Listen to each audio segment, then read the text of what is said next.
Assalamualaikum warahmatullahi wabarakatuh. Alhamdulillah rabbil alamin. Wassalatu wassalamu ala asyrafil anbiya'i wal mursalin sayyidina Muhammadin wa ala alihi wa sahbihi ajma'in. Qala rabbi shrah li sadri wa yassir li amri wahlul 'uqdatam min lisani yafqahu qawli. Subhanaka la 'ilma lana illa ma 'allamtana innaka antal 'alimul hakim. La haula wala quwwata illa billahil aliyyil azim.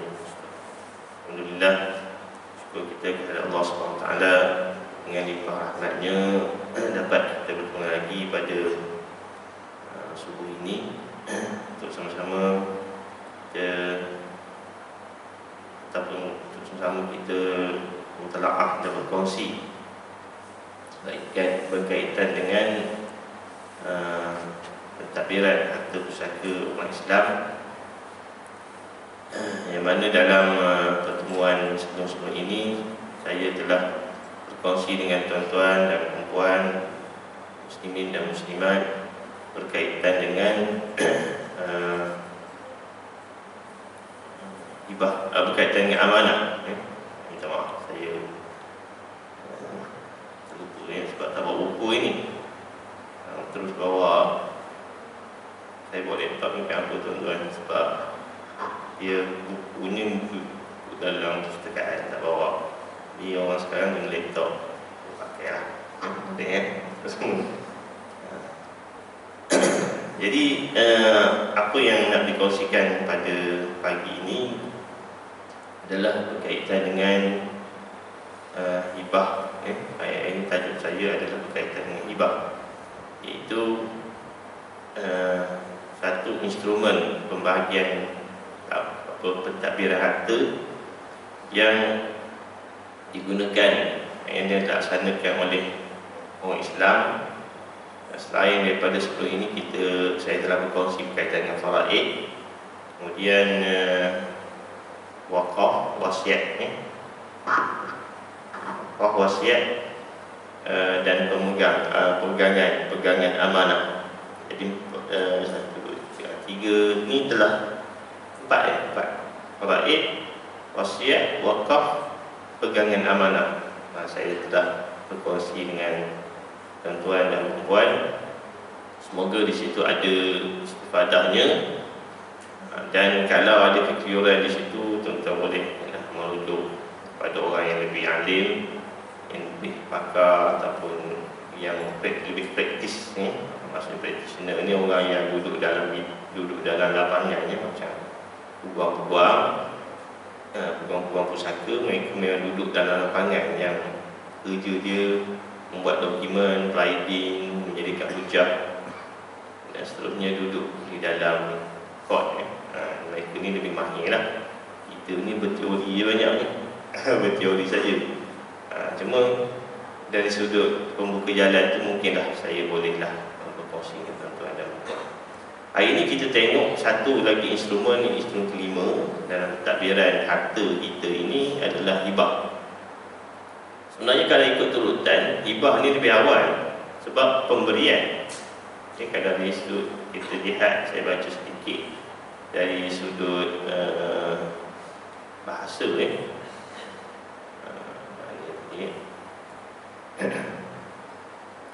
dari sudut bahasa, hibah ni adalah datang dari perkataan wahaba.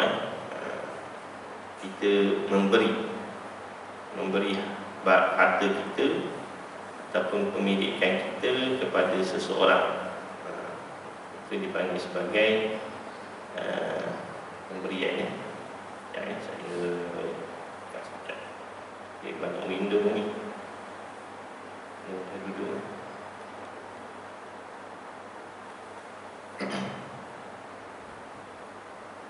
Dari kalau dalam sudut bahasa lah, dan ada yang mengatakan dari perkataan habubah,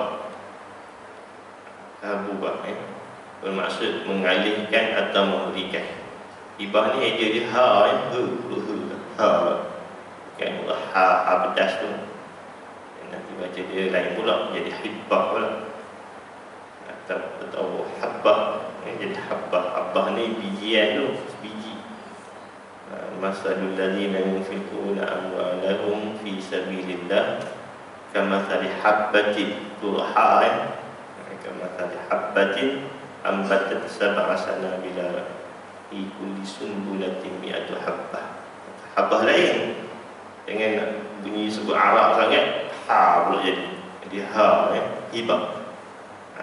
Dari sudut istilah ni adalah pemberian semasa hidup sesuatu harta. Harta itu apa? Harta sama ada harta alih atau harta tidak alih kepada penerima secara rela hati di atas dasar kasih sayang dan kemanusiaan tanpa mengharapkan balasan. Ada banyak dia punya. Ini maksud dia lah, pemberian semasa hidup. Pemberian semasa hidup sesuatu harta alih atau tidak alih. Harta alih adalah harta yang bukan rumah ataupun tanah, kebiasaannya lah, harta alih itu adalah harta yang bukan kategori rumah atau tanah, atau pembangunan atau tanah. Itu jenis-jenis binatang, ternakan contohnya. Ada duit, barang kemas, itu kita panggil sebagai harta alih. Harta tidak alih ini rumah, tanah, bangunan. Jadi pemberian itu adalah pemberian harta kepada penerima hibah. Siapa menerima hibah? Orang yang kita nak bagi. Sifatnya adalah secara rela hati atas dasar kasih sayang dan kemanusiaan tanpa mengharapkan balasan. Poin yang akhir itu adalah tanpa mengharapkan balasan. Kalau ada balasan, dia tak jadi hibah. Dia boleh menjadi baik, boleh menjadi jual beli. Ada balasan. Awak bagi aku tanah, aku bagi engkau duit. Jual beli je jadi. Kalau ada nampak pertukaran, tetapi ada reward, dia boleh menjadi akad jual beli. Jadi hibah ni, kalau dalam konsep kita ni, begitu, dia tidak ada reward. Cuma ada sedikitlah perbezaan. Ada orang sebut hibah tu hadiah, hadiah tu hibah. Ada orang sebut, dia ada perbezaan-perbezaan sedikit lah, perbezaan hibah dengan beberapa instrumen lain, dalam pembahasan kita. Pertama contohnya hadiah dengan hibah, ada beza lah, ada sedikit perbezaan. Contohnya hibah, hadiah, hadiah adalah pemberian juga dengan yang ada penerima, tetapi hadiah ni tidak memerlukan ijab dan qabul. Hadiah, aku hadiahkan kau, ataupun beri dia letak hadiah juga. Hibah dia ada ijab dan qabul. Di sirah ada ijab dan qabul. Hadiah ni tak ada ijab dan qabul. Ni bezalah sedikit. Jadi selalu orang sebut hibah. Kemudian beza juga hibah dengan yang lain adalah pemberian semasa hidup. Beza dengan wakaf atau wasiat, itu pemberian yang pelaksanaannya berlaku selepas kematian. Hibah ni pelaksanaannya, maksudnya ada ijab dan qabul, itu berlaku waktu hidup. Waktu hidup. Wakaf atau wasiat ini tidak. Wakaf wasiat ini pelaksanaannya boleh terjadi selepas kematian. Wakaf hidup juga, tapi kalau wakaf dan dalam bentuk dia nak laksanakan selepas kematian, itu adalah hasrat wakaf. Itu di antara beberapa perbezaan lah di antara instrumen hibah dengan yang lain-lainnya. Dan kalau tuan-tuan tengok di dalam dunia kita hari ini, kita ada beberapa jenis hibah lah, hibah maksudnya beberapa jenis ni. Secara umumnya kita boleh katakan ada dua jenis hibah yang selalu disebut-sebut di Malaysia ni. Pertama adalah hibah mutlak. Pertama adalah hibah mutlak. Yang kedua adalah hibah kita panggil hibah bersyarat. Tapi tajuk tu saya tak mulakan lagi lah pada pagi ini. Saya lebih kepada penceritaan ya. Okey, kita tengok asas lah ya, asas dalam bentuk pemberian ini ataupun hibah ini. Kalau di sini saya simpulkan semula, hibah itu adalah satu akad pemberian milik harta kepada satu pihak, dan harta yang boleh dihibahkan ialah harta yang ada ain dia ya. Bukan hutang ataupun sekadar manfaat. Kemudian hibah itu dibuat secara tanpa sebarang imbalan ya, ataupun ganti ya. Dan akad berkuat kuasa semasa hidup penghibah. Akad itu berkuat kuasa semasa penghibah, orang yang memberi hibah itu hidup lagi. Dan dibuat secara sukarela tanpa paksaan, dan akad dibuat bertujuan mendapat pahala dan memuliakan seseorang. Dalam arti kata berbeza je sifatnya dengan sedekah dan hadiah. Sedekah hadiah ni kadang-kadang sedekah ni dia bukan bermaksud memuliakan kerana kesian, kan? Itu beza sikit lah. Tak apalah, perincian itu kita cerita ataupun sekadar untuk makluman tuan-tuan lah. Tapi yang jelasnya adalah satu pemberian. Biasanya hibah ni adalah pemberian kepada orang yang kita sayang ataupun orang yang kita rasa dia lebih kita respect ya. Baik. Hukumnya adalah sunat. Hukumnya sunat hibah ni. Dan jenis harta yang boleh dihibahkan ialah semua jenis harta yang milik sah kepada orang yang memiliki ya, penghibah. Sama ada hartanah, maksudnya rumah, tanah, bangunan ya, kondominium, apartmen dan sebagainya, ataupun boleh juga dalam bentuk pemberian saham syarikat, saham unit amanah. Hari ni lah ya, ada orang ada saham syarikat, saham unit amanah, ada polisi, insurans, takaful, atau lain-lain harta bernilai yang boleh dimiliki dan dipindah milik. Jadi tuan-tuan, kalau ada harta itu sebab itu kadang-kadang kalau ada orang masuk saham amanah ke, takaful ke, polisi, insurans lah, polisi takaful lah kita sebut ya, Islamik ni ada package dia kan, ada dia punya borang isi, iaitu menghibahkan penama yang mendapat hibah. Itu adalah jenis-jenis hibah lah. Instrumen, bukan instrumen, itu adalah barang. Kita nak cerita ni, produk itu boleh dihibahkan, tetapi dia hendaklah ada dokumen-dokumen tertentu yang mesti dipenuhi. Sebagai contohnya, seorang ibu ingin memberikan rumahnya kepada anak angkatnya setelah kematiannya nanti. Ibu ni masih ibu angkat lah. Maka boleh beliau mengisytiharkan melalui dokumen hibah yang disediakan oleh pihak-pihak yang ada kuasa, ada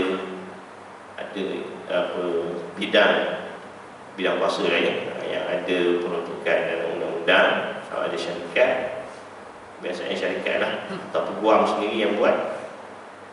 Jadi dia boleh mengisytiharkan melalui dokumen hibah secara automatik rumah yang dihibahkan, maka secara automatik rumah yang dihibahkan akan terkeluar daripada senarai pusaka dan tidak akan difaraikan kepada ahli waris.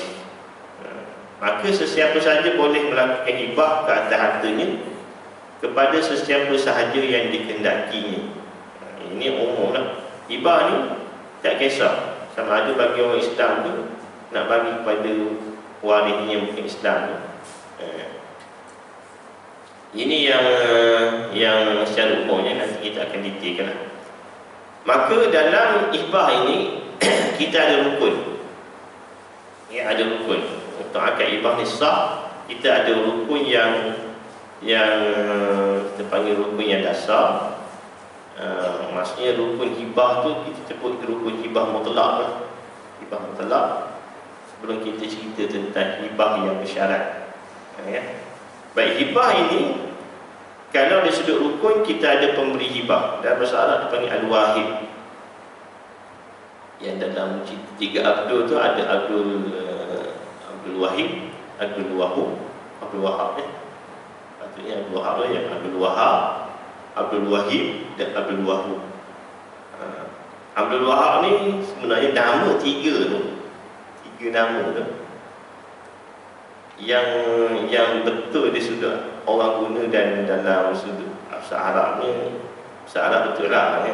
Maksud saya dalam penggunaan secara Islamnya ada Abdul Wahab sebenarnya. Abdul Wahab, ya. Sebab Al-Wahab tu nama Allah, ya. Tapi dalam cerita Abdul tu Abdul Wahab yang tak mau, ya. Sebetulnya Abdul Wahab tu cerita dia mengambil peranan yang baik. Sebab Abdul Wahab macam Abdul Razzaq, Abdul Wahab ini disandarkan kepada nama Allah. Lihat tu dari sudut nama lah. Risau juga. Kadang filem ni dibuat sebab dia tidak mendapat instruction daripada ataupun panduan daripada orang-orang tertentu. Cerita tu betul, cerita tu baik.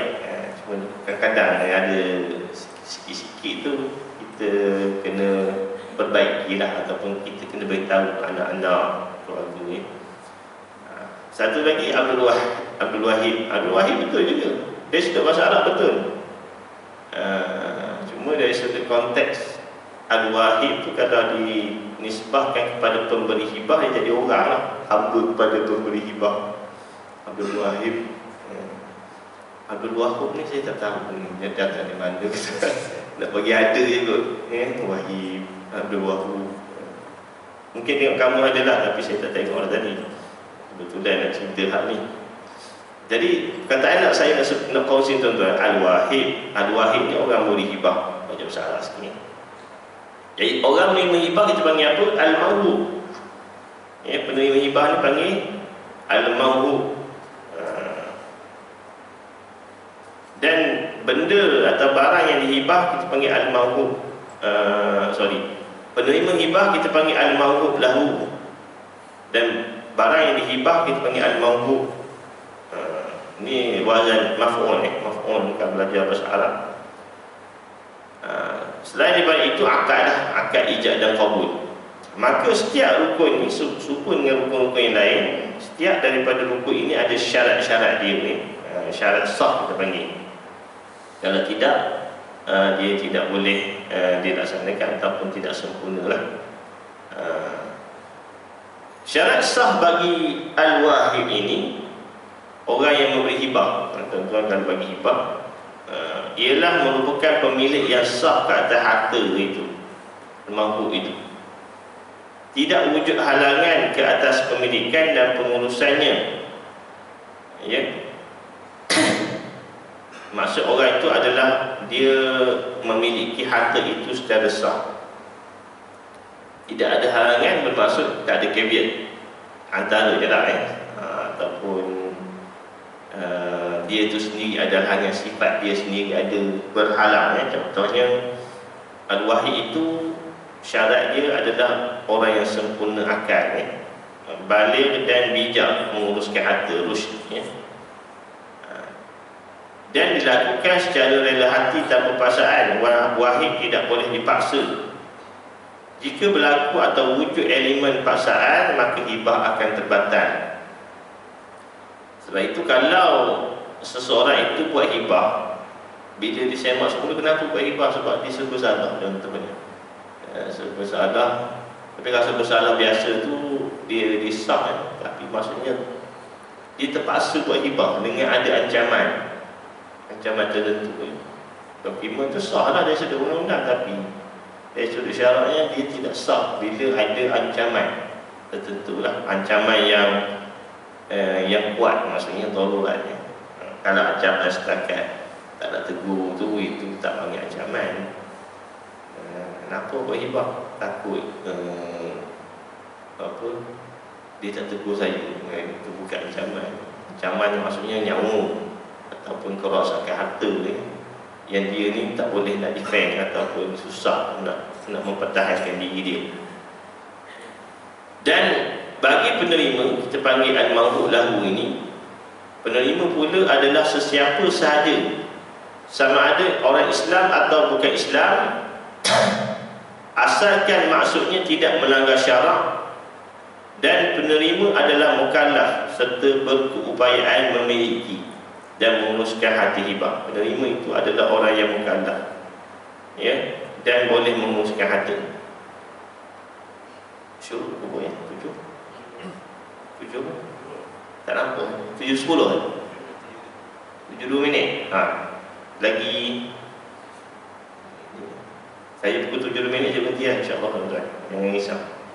Sekiranya penerima belum mukallaf ataupun tidak mukallaf, gila ke, belum balik ke, ataupun kurang upaya. Kurang upaya ni kalau bukan mukallaf, kurang upaya maksud dia ada something minda lah. Ya, kalau tuan-tuan mungkin kuliah dan lain pun sama ada ibadat ke apa, dia akan cerita kurang mukallaf. Tapi kalau dalam muamalat atau nakahat ni jelas kita sangat ambil berat ya, sebab kalau ibadat tu kita nampak dia tak semayang sebab tak semayang. Tapi kadang-kadang kita bagi barang ke orang yang ada aspek muamalat, kita tak tengok sangat, asal boleh je bagi. Tapi orang terlepas pandang, orang yang kurang upaya, minda ni, kita jangan sebarang bagi. Barang itu akan rosak. Mesti ada wali dia atau pemegang amanah ni, ya. Mesti ada wali atau pemegang amanah yang berperanan. Dalam bab harta mesti sama juga dalam bab pernikahan. Pernikahan mesti ada wali untuk mengelakkan daripada orang itu ataupun harta itu rosak, dirosakkan ataupun dimanipulasi lah. Ada sangat kok.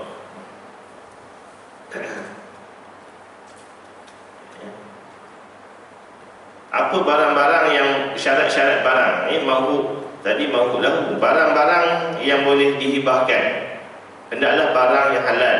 Mudah je ya, sama dengan wakaf, wasiat dan sebagainya, mesti barang yang halal dan menilai di sisi syarak. Satu lagi adalah milikan penuh penghibah, milik penuh. Kalau milik tak penuh, dia ada milik hutang, ada milik naqis, ada milik naqis. Kalau milik itu adalah milik naqis, contohnya pinjaman ataupun syarikat, ya, maksudnya milik itu adalah milik bersama, dia bukan milik sempurna, milik penuh seseorang, maka mesti ada elemen yang menunjukkan izin ni. Kalau bank, kalau kita beli rumah kat bank, melalui bank ataupun beli kereta ke, kemungkinan kita nak hibahkan rumah kita, mesti ada satu dokumen persetujuan yang bank membenarkan juga, sebab dia milik bersama. Ataupun sekurang-kurangnya ada MRTA lah, mortgage plan, mortgage apa dah singkatannya, ya, takaful lah, mortgage takaful tu, yang maksudnya kalau berlaku kematian pada kita, automatik takaful akan cover, kan? Itu mortgage. Jadi bila berlaku begitu, dibolehkan hibah setengah pandangan. Ada setengah penasihat syariah dia minta juga ada satu dokumen yang menunjukkan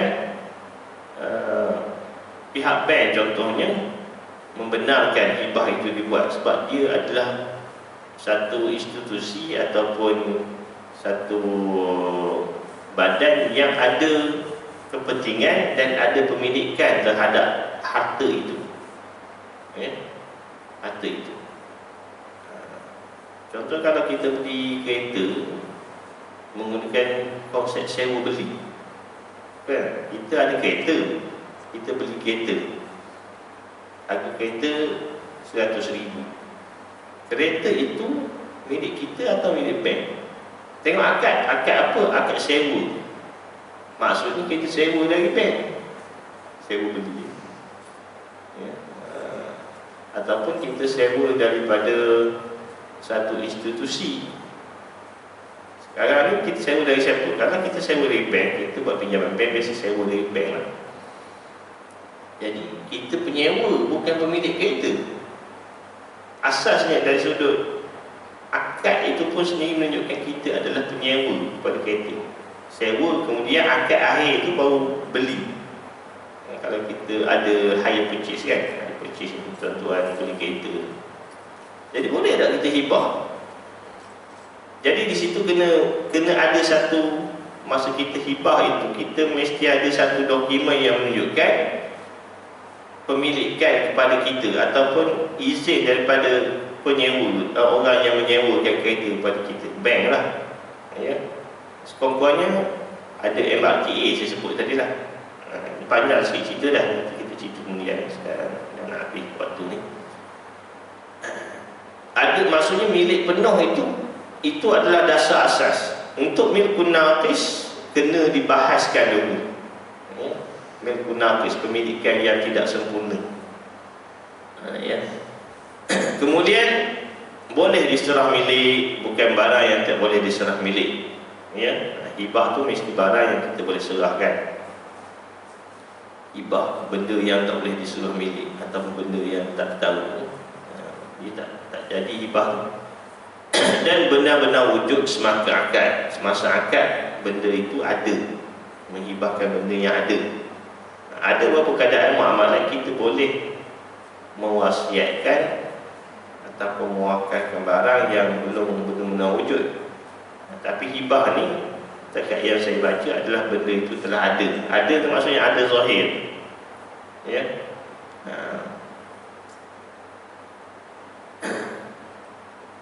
Sebab itu kalau dalam harta ini, bagi barang yang bercagar boleh dihibahkan dengan syarat mendapat keizinan daripada penggadai atau peminjam lah. Ini yang saya sebutkan tadi ya, dalam hibah harta bercagar.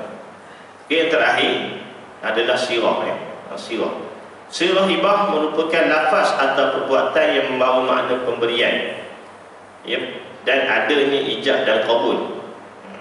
Dan asasnya adalah tidak ada syarat, melainkan hibah yang ada syarat tempoh, iaitu kita panggil sebagai hibah umrah dan hibah rukbah.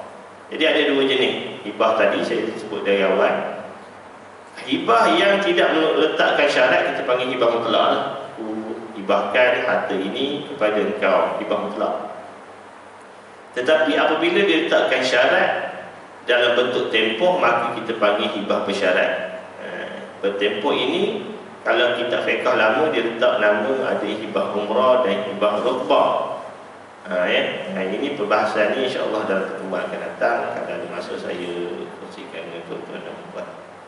Jadi sirah ini adalah penamaan istilah, penamaan yang kita sebut sebagai al-qada'. Qada' ni asal katanya pegang ya.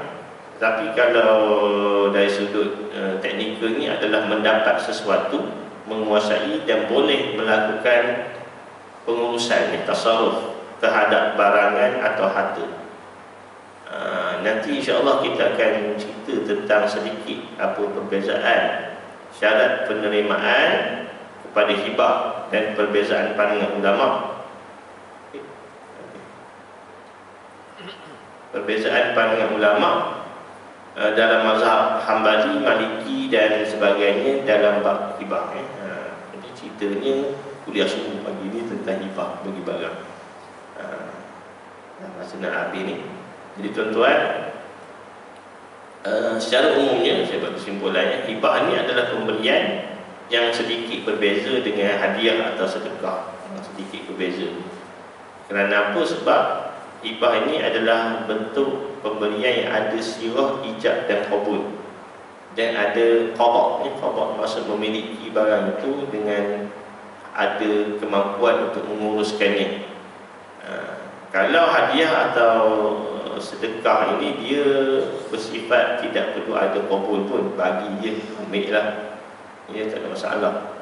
Dan kadang-kadang saya ingat sirah pun tak perlu sirah pun, bila kita bagi tu automatik kita nak bagi ke orang.